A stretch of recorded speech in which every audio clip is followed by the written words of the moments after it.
Success ಆಗದ ರಾಜಿ ಸಂಧಾನ, ಖಾತೆ ಬದಲಾವಣೆಗೆ ಗಡುವನ್ನು ಕೊಟ್ಟ ರಾಮಲಿಂಗಾರೆಡ್ಡಿ ಅವರು 2 ದಿನ ಟೈಮ್ ತೆಗೆದುಕೊಂಡಿದ್ದಾರಂತೆ ಸಿಎಂ ಡಿಕೆ ಶಿವಕುಮಾರ್ ಅವರು. ಸಿಎಂಗೆ ನನ್ನ ನಿರ್ಧಾರವನ್ನು ತಿಳಿಸ್ತೇನೆ ಅಂತ ಕೂಡ ತಿಳಿಸಿದ್ದಾರೆ ರಾಮಲಿಂಗಾರೆಡ್ಡಿ ಅವರು. ನೋಡೋಣ ಏನು ಮಾಡ್ತಾರೆ ಅಂತ ಹೇಳಿ ರಾಮಲಿಂಗಾರೆಡ್ಡಿ ಅವರು ಹೇಳಿದ್ದಾರೆ. ಸಕ್ಸಸ್ ಆಗಿಲ್ಲ ರಾಜಿ ಸಂಧಾನ ಅನ್ನೋದು ಗೊತ್ತಾಗ್ತಾ ಇದೆ. ವರಿಷ್ಠರ ಅಪ್ಪಣೆಯನ್ನು ಪಡೆದುಕೊಳ್ಳಬೇಕು, ಅದಾದ ಮೇಲೆ ಖಾತೆ ಬದಲಾವಣೆ ಆಗಬೇಕು. ಹಾಗಾಗಿ ಡಿಕೆ ಶಿವಕುಮಾರ್ ಅವರ ಮುಂದಿರುವಂತಹ ಈ ಸವಾಲನ್ನು ಹೇಗೆ ದಾಟಿ ಮುಂದೆ ಹೋಗ್ತಾರೆ ಅನ್ನುವಂತಹ ಕುತೂಹಲ ಇದೆ. ಒಂದು ಕಡೆ GBA ಎಲೆಕ್ಷನ್ ಬರ್ತಾ ಇದೆ, ಮತ್ತೊಂದು ಕಡೆ ಸ್ನೇಹಿತ ಬೇರೆ, ಮಗದೊಂದು ಕಡೆ ಕೊಟ್ಟ ಮಾತನ್ನು ನಡೆಸಿಕೊಳ್ಬೇಕಾದಂತಹ ಈಡೇರಿಸಬೇಕಾದಂತಹ ಪರಿಸ್ಥಿತಿ. ಹಾಗಾಗಿ ಡಿಕೆ ಶಿವಕುಮಾರ್ ಅವರು ಈಗ ಧರ್ಮ ಸಂಕಟದಲ್ಲಿ ಸಿಲುಕಿಕೊಂಡಂತೆ ಕಾಣಿಸ್ತಾ ಇದೆ. ಈಗ ರಾಮಲಿಂಗಾರೆಡ್ಡಿ ಅವರ ಮುಂದಿನ ನಡೆ ಏನಾಗಿರುತ್ತೆ ಅನ್ನೋದು ತುಂಬ ಕುತೂಹಲಕ್ಕೆ ಕಾರಣವಾಗ್ತಾ ಇದೆ. ರಾಜೀನಾಮೆಯನ್ನು ವಾಪಸ್ ಪಡೆಯುವಂತಹ ಸಾಧ್ಯತೆ ಇದೆಯಾ, ಅಥವಾ ರಾಜೀನಾಮೆ ಅಂಗೀಕಾರ ಆಗೇ ಬಿಡುತ್ತಾ? ಈಗಾಗಲೇ ರಾಹುಲ್ ಗಾಂಧಿ ಅವರು ಖಡಕ್ ಎಚ್ಚರಿಕೆಯನ್ನು ಕೊಟ್ಟಿದ್ದಾರೆ ಅನ್ನೋದು ಗೊತ್ತಾಗ್ತಾ ಇದೆ.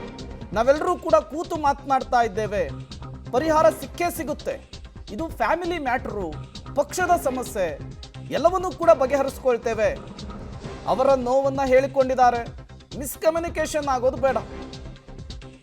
ರಾಮಲಿಂಗಾರೆಡ್ಡಿ ಭೇಟಿ ಬಳಿಕ ಸಿಎಂ ಡಿಕೆ ಶಿವಕುಮಾರ್ ಅವರು ಕೊಟ್ಟಂತಹ ಹೇಳಿಕೆ, ನಿನ್ನೆಯೂ ಕೂಡ ಇದೇ ದಾಟಿಯಲ್ಲಿಯೇ ಡಿಕೆ ಶಿವಕುಮಾರ್ ಅವರು ಮಾತನಾಡಿದರು. ನಮ್ಮ ಸಮಸ್ಯೆಗಳನ್ನು ನಾವು ಬಗೆಹರಿಸ್ಕೊಳ್ತೇವೆ, ನಮ್ಮ ಸ್ನೇಹಿತರು, ಪಕ್ಷದ ಹಿರಿಯರು ಕೂತು ಬಗೆಹರಿಸ್ಕೊಳ್ತೇವೆ ಅಂತ ಹೇಳಿದರು. ನಿನ್ನೆ ರಾಮಲಿಂಗಾರೆಡ್ಡಿ ಅವರ ಭೇಟಿ ಬಳಿಕ, ಸಂಧಾನದ ಸಭೆಯ ಬಳಿಕ ಡಿಕೆ ಶಿವಕುಮಾರ್ ಅವರು ಮಾತನಾಡಿದ್ದು ಹೇಗೆ? ನಾನು ರಾಮಲಿಂಗಾರೆಡ್ಡಿ, ರೇವಣ್ಣ 80ರಿಂದ ನಾವೆಲ್ಲ ಫ್ರೆಂಡ್ಸು. ನಾನು ಪ್ರೆಸಿಡೆಂಟು, ಅವ್ರು ವರ್ಕಿಂಗ್ ಪ್ರೆಸಿಡೆಂಟ್. ನಾನು ಮಿನಿಸ್ಟ್ರು, ನಾನು ಚೀಫ್ ಮಿನಿಸ್ಟ್ರು, ಅವರು ಮಿನಿಸ್ಟ್ರು. ನಾವೆಲ್ಲ ಫ್ರೆಂಡ್ಸು, ಒಂದೇ ಪಾರ್ಟಿಲಿ ಬೆಳೆದವರು, ಪಾರ್ಟಿ ಉಳಿಸ್ತಾ ಇರೋರು, ಬೆಂಗಳೂರು ಒಳ್ಳೇದಾಗಬೇಕು ಅನ್ನೋರು. ಸೊ ನಾವೆಲ್ಲ ಕೂತ್ಕೊಂಡು ಮಾತಾಡಿದ್ದೀವಿ. We all sort out our self. It is a family problem, nothing to worry. ಅವ್ರೇನು ಪಾರ್ಟಿ ಬಿಟ್ಟು ಹೊಂಟೋಯ್ತೀನಿ ಅಂತ ಏನು ಹೇಳಿದಾರೆ. ಅವ್ರು ನೋವನ್ನ ಹೇಳ್ಕೊಂಡಿದ್ದಾರೆ. Miscommunication, something has happened, will sort it out. ಓಲಿ ನಾನು ಮೀಡಿಯಾಗೆ ಖಾತೆ ವಿಚಾರ, ಮತ್ತೊಂದು ವಿಚಾರ, ಅಲ್ಲಿ ಏನು ಮಾತಾಡ್ದೋ, ಏನು ಊಟ ಮಾಡ್ದೋ ಅಂತ ಹೇಳೋಕ್ಕಾಗ್ತದ? Don't worry. ಆಯಿತು, ಸಮಥಿಂಗ್. ಡೀಟೇಲ್ಸನ್ನು ಕೊಡೋದಕ್ಕೆ ಸುಖೇಶ್ ನೇರ ಸಂಪರ್ಕದಲ್ಲಿ ಜಾಯಿನ್ ಆಗಿದ್ದಾರೆ. ಸುಖೇಶ್, ಈಗಿರುವಂತಹ ಪ್ರಶ್ನೆ, ರಾಮಲಿಂಗಾರೆಡ್ಡಿ ಅವರು ರಾಜೀನಾಮೆಯ ವಿಚಾರದಲ್ಲಿ ಏನು ಮಾಡ್ತಾರೆ ಅನ್ನುವಂಥದ್ದು. ಅಂದರೆ ಜಲಸಂಪನ್ಮೂಲ ಖಾತೆಯಲ್ಲಿಯೇ ಮುಂದುವರಿಯುವಂತಹ ಮನಸ್ಸು ಮಾಡಬಹುದಾ, ಅಥವಾ ಖಾತೆಯ ಬದಲಾವಣೆಗೂ ಕೂಡ ವರಿಷ್ಠರು ಅಸ್ತು ಅನ್ನುವಂತಹ ಸಾಧ್ಯತೆ ಇದೆಯಾ? ಇನ್ಸೈಡ್ ಡೀಟೇಲ್ಸ್ ಏನು ಸಿಗ್ತಾ ಇದೆ ಅಂತ?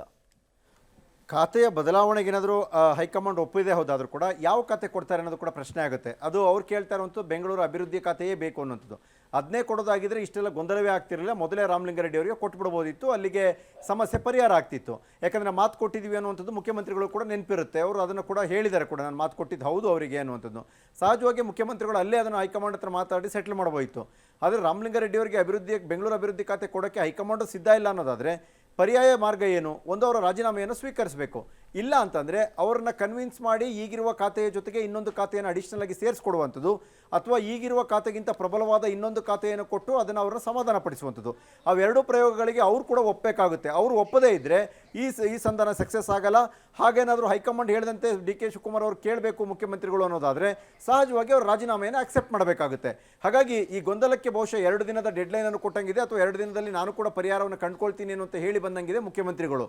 ಹಾಗೆ ಮುಖ್ಯಮಂತ್ರಿಗಳು ಕೊಡಬಹುದಾದಂಥ ಪರಿಹಾರ ಅಥವಾ ಸಂಧಾನ ಸೂತ್ರ ಏನು ಈ ವಿಚಾರದಲ್ಲಿ, ಈ ಗೊಂದಲದಲ್ಲಿ ಅನ್ನುವಂಥದ್ದು ಕುತೂಹಲ.